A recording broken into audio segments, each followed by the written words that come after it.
লাগবে না। আরে আতঙ্ক না, বন্যার পানিতে সব জেলাতে ঢুকতে লাগছে রে। এই জিনিসটা যেভাবে হয়েছে ওরা দুইজন দৌড়িয়েছে, মনে হয় যে রাসেল ভাইপার এত্তি বাড়াইছে।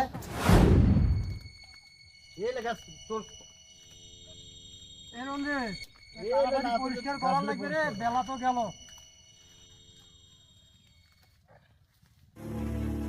সাম্প্রতিক বছরগুলোতে দেশে বেড়েছে রাসেল সোয়াইপারের উপদ্রব। আবার একজন মারা এই গেছে, সাপটির দংশনে বিভিন্ন জেলায় আবার একজন মারা গেছে। খুললে যে হইলে আসে বাহা। খুললেই খালি যে এই খবর, কিছু তার ভালো লাগে না। বন্যা পানিতে সব দিকে ঢুকতেছে, কেমন সাপ ভাই? 100 বলে 10 মিনিটের মধ্যে মানুষ মারি ফেলায়। আর সাপটা বড়ও নয় কিন্তু মাঝখানটা মোটা, হ্যাঁ। লেজের দিকে একটু সেকন, আর সামনের দিকে তার চা একটু না বড় সেকন, খালি সামান্য একটু। তার গায়ের মধ্যে বল ডিম ডিম ডিম ডিম মধ্যে কালো সব সব দাগটা। ওই যে ইয়া যে তোর পাঞ্জাবির কালার একটা আছে না, হ্যাঁ, হ্যাঁ, শেরওয়ানি ওই পাঞ্জাবি, সেই কালারের ভাই। এই এখন এই যে কথা হলো কি, সব উপজেলায় তো যে সাপে কামড়ানি অ্যান্টিভেনম নাই, মানুষ করবে কি ভাই? আরে সেটাই তোর টেনশন ভাই, এই যে কাজ টাজগুলো যে করা লাগবে, ধর কথার কথা যদি কামড়ায় তাকে নিয়ে যাওয়ার কোনো বুদ্ধি নেই। হাসপাতাল জাতি জাতি মারা এমন সাপ বলে 5-10 মিনিটের মধ্যে তার বলে মৃত্যু। এটা কোন ধরনের বুদ্ধি বাড়াইলো? খুবই একটা আতঙ্কের বিষয়। আর ফেসবুক খুললেই খালি এই খবর। আচ্ছা এটার একটা কোনো বুদ্ধি শুদ্ধি করা যায় না? বুদ্ধি শুদ্ধি আছে, অ্যান্টিভেনম দিলে তাও 15-20 দিন লাগে, তাও রুগী মারা যাওয়ার সম্ভাবনা বেশি। ম্যাডাম কুড়ি বামরে ভাই, যাওয়ার আগে ম্যাডাম দেওয়া লাগবে না, জিনিসে যাওয়া লাগবে না, মরার সম্ভাবনা তার বেশি থাকে। তাহলে এটা আর একটা টেনশন নয়। দেওয়ার পরেও মারা যাতে দিক করবেটা কি, কিবা করবে তাহলে? এই সাপটা একটা সময় বাংলাদেশ থেকে বিলুপ্ত ঘোষণা করলো, আবার সেই সাপটা এলো। এই যে বন্যার পানি ঢুকছে না, ভারত থাকি নেপাল থাকি, সেই পানির সাথে পানির সাথে মনে যাচ্ছে, পানাটা নাগুলো আসে, কলা গাছ ভাসি আসে, এগুলোর সাথে মনে কাছে করিডোরের সাথে চলে যাচ্ছে। টাইফিড আছে না, ডিম দেয় না, ডাইরেক্ট 30-40 টাকার বাচ্চাই দেয়। সেটাও আমি শুনছি যে বাচ্চা বলা যায়, এর কোন ধরনের সাপ? গণহারে জন্ম দেয়। তা আমরা না এলে খবরটা ওর দেখি, সাধারণ মানুষগুলা এই যে যারা মূর্খ আছে, কম ওরা পড়াশোনা তো এখনো জানেই না, জানে না। সেইভাবে তো আর কোনো জেলায় আর এইভাবে আসে নাই, কিছু কিছু জেলায় খালি ঢুকছে আর কি। জেলায় আসতে তো সময় লাগবে না। এখন কি করবো, মানুষকে সচেতন করা লাগবে, খালি আতঙ্কিত হলে কাম হবে না। এই লোক কেন আর জঙ্গলের মধ্যে কি কাম করে আছে নাকি? আরে মান্না স্যার রঞ্জিত স্যার জঙ্গল সাফ করে লিখছে। ও ভাই আমরা তুই পাগলা নাকি? কয় বছর বন্যার মধ্যে ঢুকবে লাগছে, বললে বলা যায় কখন কোন পোকা আমার কোথায় থাকে কারা? সাপ টাপ থাকতে পারে না, এমন সাপ বাড়াইছে কামড় মারলে বলে 5-10 মিনিটের মধ্যে মৌত হয়ে যায়। হ্যাঁ থাক, আমার জেলা কুটি আছে। হ্যাঁ এই মান্না, আমি তো শুনছিলাম ফেসবুকে কি জানি আসল সাপ না কি জানি একটা নাম, মুই তো এরকম শুনছি, কামড়ালে বলে মানুষ বাঁচে না। মুই তো এলে এই আর কাম করবো না, সব সন্ধ্যা নাকি আমারে কামটা আমারে সামনে ভয়, এমনি এমনি ভয় দেখায়।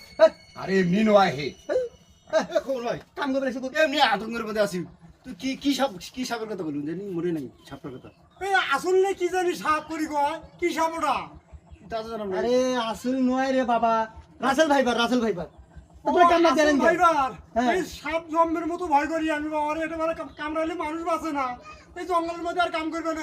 ওই যাও কাম করো, এত ভয় কি আছে? ওই তোর বুদ্ধি শুনে কামড় দিলাম। এই এত সরগোল শুরু করছেন কে? এই তোরা জানেন না, এই ফেসবুক বাড়াইয়া মানুষ এমনি হওয়াটাও ছড়ায়, না হওয়াটাও ছড়ায়। এই রাসেল ভাইপার বাড়াইছে ঠিক আছে, এই ও ছাড়া তো আরো মেলা সাপ পোকামাকড় আছে না? আছে আছে, সব তো অত বিষ নাই, বুঝুন না কে? এটা বিষ বেশি, এটা তো বুঝা পারছ। আরে বিষ তাই না, কামড়ালে মৌত হয়ে যায়। তোরা হ্যাঁ? আরে মানিকগঞ্জ, ঢাকা, বিভিন্ন জায়গায় মানিকগঞ্জ ঢাকা কুড়ি বাড়াইছে না বাড়াইছে, সেই প্রচারণাতে ইতি চল বানাইছেন, মানুষের আতঙ্ক ফেল বানাইছেন, মানুষের কাম কাজ করা লাগবে না। আরে আতঙ্ক নয়, বন্যার পানিতে সব জেলাতে ঢুকতে লাগছে রে। আরে ঠিক আছে, সেই জিনিসটা ভালো করে বুঝাইলে হয় যে এই রাসেল ভাইপার নামে একটা সাপ আছে, এই সাপ থেকে সাবধান থাকেন, সতর্ক থাকেন। এই জিনিসটা যেভাবে হয়েছে ওরা দুইজন দৌড়িয়েছে, মনে হয় যে রাসেল ভাইপার এত্তি বাড়াইছে। এ ভাই আরে ভর দেন দেখান। আর সেটা না জঙ্গল বাড়ি, ওরা কাজ করে জঙ্গল বাড়ি ঢুকবে নাকি? সাবধান থাকা কিন্তু ভালো। হ্যাঁ সাবধান থাকাটা ভালো, হ্যাঁ সাবধান থাকিয়ে সব কাজকর্ম করা লাগবে। তাই বলি যে সাপ বাড়াইছে বলি কাম কাজ থুইয়া ঘরের মধ্যে টোপলা টাবলি বাঁধিয়ে বসে থাকবো, এটা তো নয়। এরে না খান এই যে ইউটিউব আলারা, ফেসবুক এরে না খান ফেসবুক আলারা এই ইয়েগুলো ছড়ায়। যারও ঠিকই কইছে, এই জিততে যায় এগুলো ছবি ডাউনলোড দেয়, দিয়ে খালি পোস্ট করে, আর মানুষকে এমন ভয় থুইছে যে কেউ সচেতন হবে সে বুদ্ধিও আর নাই, টেলিফোন করে মানুষ। হ্যাঁ টেনশনে মানুষ মরে যায়। একমাত্র কাজ কোনটা করা লাগবে, সেটা হলো সবসময় সতর্ক থাকা, বাড়ির আশপাশে যেন কোনো ঝোপঝাড় জঙ্গল এগুলো না থাকে, পরিষ্কার রাখা। হ্যাঁ এই সতর্ক থাকা অবস্থাও যদি কাউকে এই সেই রাসেল ভাইপারে কামড় দেয় তাহলে দেরি না করি সাথে সাথে হাসপাতাল নিয়ে যাওয়া যায়। সেটা রাসেল ভাইপার হোক আর যে কোনো সাপ হোক। যে কোনো পোকামাকড় হোক, যে কোনো সাপ হোক, হ্যাঁ। যদি কামড় দেয় তাহলে দ্রুত দেরি না সম্ভব করিয়া হাসপাতালে। যত দ্রুত সম্ভব হাসপাতালে নিয়ে যাওয়া। কিন্তু বিশেষ করে রাসেল ভাইপার সম্পর্কে বেশি এটা আবার রাসেল ভাইপার বেশি বিষাক্ত ধরতো এই সাপের মধ্যে হলো হিমোটক্সিন একটা বিষ আছে। এই বিষের কারণে খুব দ্রুত যাবে বুঝছে, হুম। রক্তের মধ্যে গেলে মানে যেটুকু রক্ত যায় রক্ত জমাট বাঁধবে না। চলো সাবধান থাকা জরুরি। কামড়াস করো ভালো করেছেন আমরা এই চল ভালো পরামর্শ দিচ্ছে, আমরা সতর্ক হয়ে কাজটা করলে সবচেয়ে ভালো। কাজ তো করা লাগবে। হ্যাঁ ভুইতে তো কামড়াবো না। না ঠিক আছে ভাই সাবধানে যাবো, ঠিক আছে চল। না, না, না, ঠিক আছে ও ভাই ধন্যবাদ অনেক আপনাদের অনেক। খুব তো ফেসবুক গালা হচ্ছে। এই মানুষগুলো যে কাম এখন নষ্ট করছিল, কাম করবে না তারা কি না দেখি কাম করবে, দেখি শুনি তো কাম করবে না।